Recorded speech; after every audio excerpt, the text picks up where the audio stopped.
Hey, I'm John Hartness, and welcome back to Author Talk. And this time I've brought my bestie, my ride or die, my boy Darren Kennedy to talk about how you are screwing up the medical stuff in your book. And we will probably touch on at least a couple of the reasons Oliver Queen died long before the Crisis crossover. But I was watching a new show the other day that's based on a book. It's called Tracker, and it's got Justin Hartley, who was Green Arrow on Smallville a million years ago. So different ripped blonde guy, not Stephen Amell. Got it. But I was watching that, and it's based on a Jeffrey Deaver novel called The Never Game, which I read and really enjoyed. I'm a big Deaver fan. But Hartley gets shot.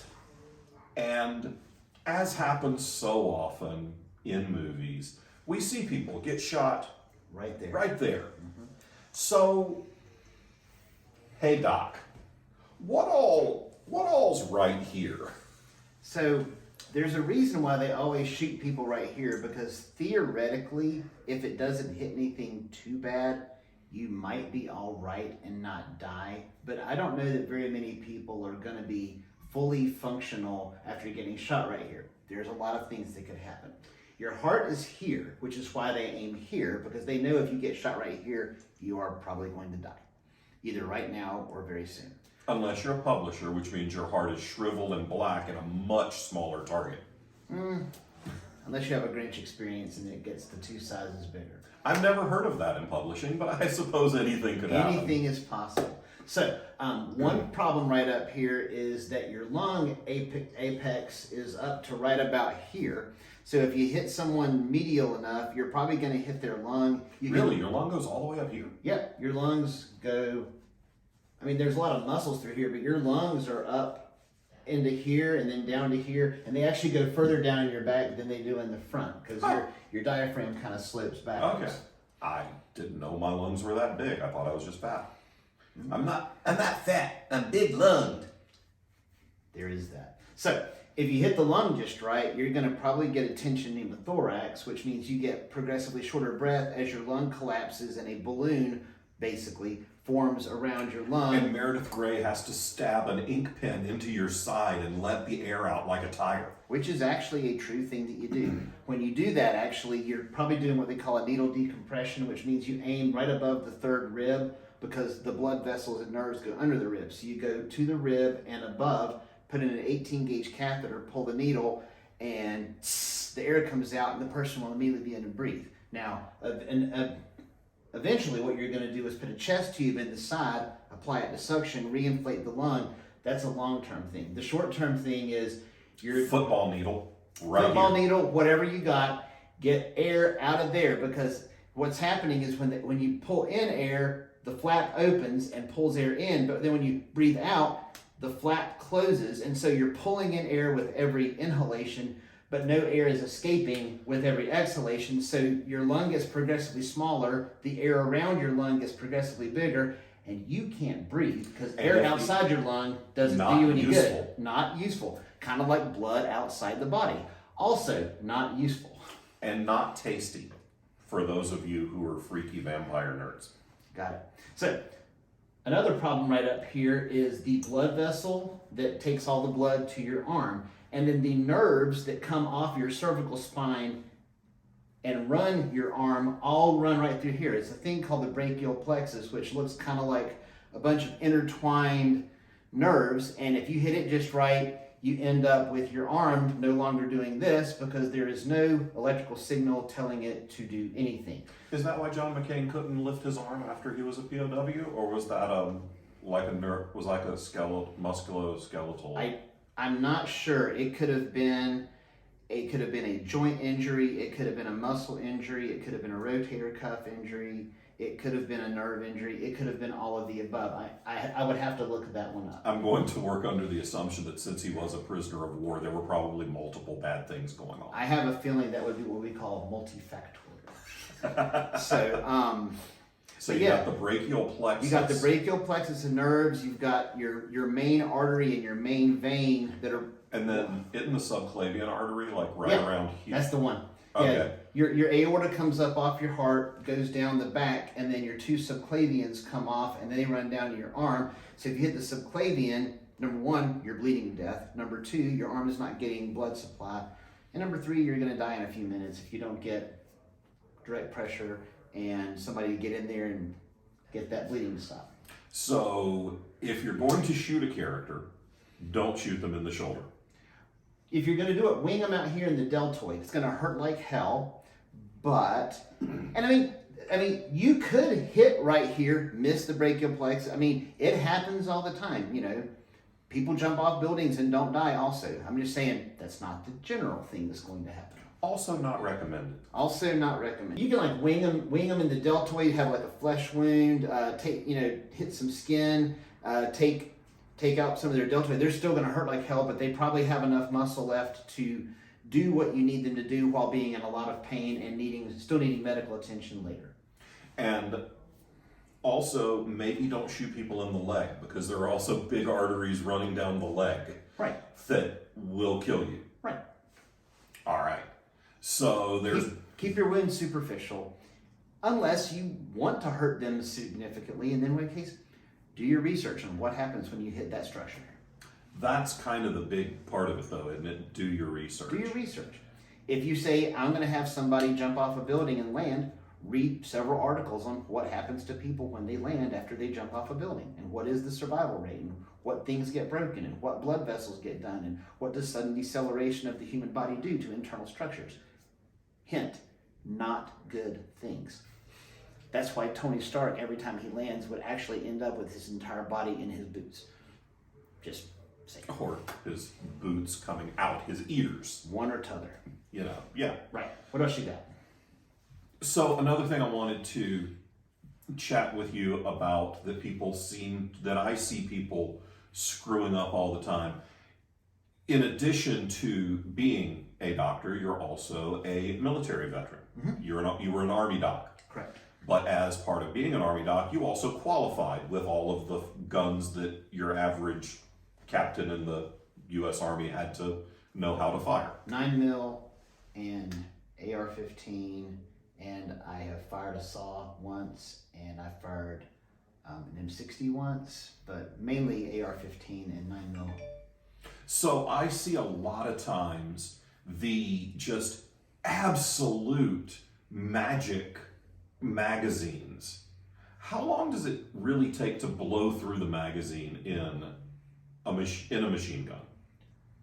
Okay, if I get this wrong, nobody come after me, but we're talking 15 or 16 rounds probably in a magazine. And so it kind of depends on if you're on semi-auto, which is three bullets, and that's kind of a, and that means you got 5 shots, or you got 15. So pop, pop, pop, pop, pop, pop, pop, pop, pop, pop, pop, pop, and pop, pop, pop, and you're putting in a new magazine. And it does not take very long at all. No, it does not. So not everybody's on Hawaii 5.0 where their magazines just magically refill. No. Okay. When we used to qualify, not only did you have to get really good at firing, but you had to be pretty quick at being able to get one magazine out and the next one in and get your weaponry ready to go. Yeah, because the target's going to pop up and they're going to pop back down, and you better be ready. And you can't just slap a magazine in and immediately pull the trigger. You have to... You usually charge the weapon. Yeah, you have to charge the weapon. Mm-hmm. Unless you're on television. Correct. Or if you're Deadpool, you can literally throw the magazine up into the air and come across and catch it with your weapon, which is a pretty neat trick. Which you only get to do if you're Ryan Reynolds. Correct. So Ryan, good on you. We love Mint Mobile too. But you can sponsor this video, buddy. But cut that shit out. Nobody believes you. Come on. All right. So, we got to go there. Sure. How the hell is Oliver Queen still alive? He's not. He simply isn't. We're going to skip the we'll turn all of the blood in your body to sand bit, because that was legit the most egregiously But that one's my favorite. Okay, well then go for it. Oh no, no. I mean, one of the big things you have to be careful of is when you have your character and you want to slow them down or incapacitate them temporarily. Don't do things, especially to your, like, if you're Kryptonian or you're Martian and you're like, well, they just heal faster, or you're Wolverine, sure. But when you have, I am your human who trained myself really, really well, and now I'm just really good at beating people up, make sure that what you do to them doesn't either, like, put them out of action for a year or just flat out kill them. But on Arrow, I think I counted no less than 10 or 20 times where not only was he not going to be ready to go for the rest of the episode or season, he was pretty much dead. One time, Ra's al Ghul threw him off of a mountain, literally stabbed him through the liver, which you bleed out in about a few minutes, and then hurled him off a mountain. And I was like, it's a Ra's al Ghul story. They're just going to put him in a Lazarus pit and bring him back. No, they had, what's her name, Katana, put some herbs on his chest, and he was literally swinging through Star City by the end of the episode. And I was like, 106 of the 106 bones in his body are broken. It's 206. No, 206. It's been a long day, y'all. Also, it's probably really hard to break the really tiny ones in the ear. Though you did a pretty good job of that once. I did. Look, if I'm going to do it, I'm going to overdo it. John, don't mess around. What Darren's talking about is the time that I stepped off a sidewalk, fell on my face, and fractured 9 bones all through here. I didn't know there were 9 things to break in this part of my face. And as I was reading the reports as they were coming in on radiology, I didn't remember half the names of those bones from medical school. Right. Darren sat he sat outside the ER because we were in pandemic protocols for the first 5 hours, but then he sat in the ER with me reading the reports as they were coming in from my doctor. And he's like, okay, so you broke this and this and this. I was like, what does all of that mean? And I said, I don't know. I'll look it up. And then he looked it up and he's like, try not to sneeze. Yeah. Why? Well, your eyeball might pop out. I'm not sure I said that exactly. No, but then when I read into what was broken, I was like, huh. Well, I'm glad the allergens are down this week. Indeed. All right, so don't shoot people in the shoulder. Don't throw people off a mountain. Don't coagulate all the blood in their body and then think that you can get rat poison from Lowe's and give it to them in a shot rather than how it actually works, and then expect them to be alive by the end of the episode. They're already dead, but even if they weren't, that wouldn't fix them. Also, it was wrong on multiple levels. Sorry, CW. Is rat poison an anticoagulant? So the real deal is this. When you take warfarin or Coumadin, that is an ingredient in one of the types of rat poison, because rats eat it and then they bleed to death. They die. So theoretically, warfarin or Coumadin is a similar ingredient to what would be in some forms of rat poison. So literally what they did on Arrow is they said all of the blood in his body is coagulated. So he's already dead, just to be clear. But even if he wasn't dead, what they did is rather than take him to the hospital and do an actual clot buster, which would have actually done something, I think they went to a big department store, hardware store, and got rat poison, and then they injected it into him, and that fixed him. The problem with that is Coumadin is a vitamin K. It interferes with vitamin K metabolism so that you don't make clotting factors, and so it anticoagulates your blood over 2 or 3 days. It doesn't act as a clot buster. So even if he was alive, which he was not, he would not have recovered from that because you can't inject rat poison and do anything. So it was multiply wrong, and I was at home screaming at the television. Which is what you do. You may have gathered that I've heard this story once or twice and find it hilarious, ergo it being here. Now, fun fact about warfarin. Yes. If you would like to do a mistaken identity gimmick in a book and have people think that your character who isn't a vampire is, you can give them a heavy dose of warfarin and it may make their tears a little bloody. You have to give them a lot. You do. Because my patients on Coumadin and warfarin don't typically have bloody tears. I'm pretty sure they would tell me about that. Yeah. No, you definitely have to overdose them. Yeah, you do not want your INR that high. That would be bad. Bad. We literally have a PharmD at our office whose one of his main jobs is making sure that none of our Coumadin people have bloody tears. So, thanks, Jack. Yes. Yeah. So, don't shoot people in the shoulder. Don't throw them off the mountain. Don't inject rat poison. And I think that should just be common sense, but you would think. you would think. And the last thing we'll leave you with is leave the bullet in, or the knife. Leave it in the field. Most of the time, because Most of the time. The caveat to that is really this. When you are writing a scene where someone has been shot, and I'm actually rewatching Daredevil, and I was so proud because I had forgotten, but they actually got this one right. Matt or someone gets shot, and he's like, "Aren't you going to get the bullet out?" And Night Nurse literally goes, "This isn't the movies, Matt." And I was like, sweet, because everybody knows that when the bullet is in, someone is going to go have to find a metal pot to set beside the body so that when you pull the bullet out, you can drop it in the metal pot, because you got to make the sound or you're going to die. But the simple fact of the matter is this: when the bullet goes in, you don't want a bullet in you, and if you can get it out, you can. But there's a lot of people walking around with bullets in them because a hunk of metal in you, not all that bad. But when the bullet hits something and starts bleeding, that's the problem. So it's leave the bullet in and stop the bleeding. But they always get the bullet out, and they're like, "Yay, the bullet's out." I'm like, "Still bleeding to death." Sorry. yeah, the thing that might have been holding the bullet might have been putting pressure on that blood vessel, and take it out, you might cause a problem. Yeah.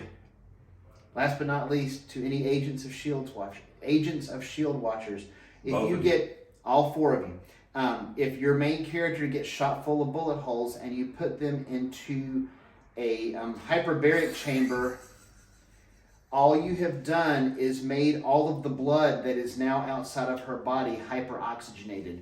It is not the same thing as the alien suspended animation chamber. You can't just put Skye in there full of bullet and bleeding to death and saying, "We'll put her in the hyperbaric chamber." That's not how that works. No, good for the bins.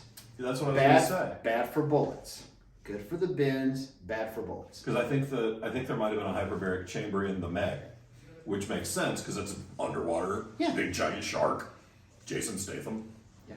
Which, if I'm ever attacked by a shark, I definitely want Jason Statham around. Me too. Because, well, I just kind of want to hang out with Jason Statham, and also he would punch a shark for me. That would be fine. All right. Well, thanks, Doc. Appreciate you stopping by. And we will be back with more author talk. And don't forget to like, subscribe, and ring the devil's doorbell to get notified.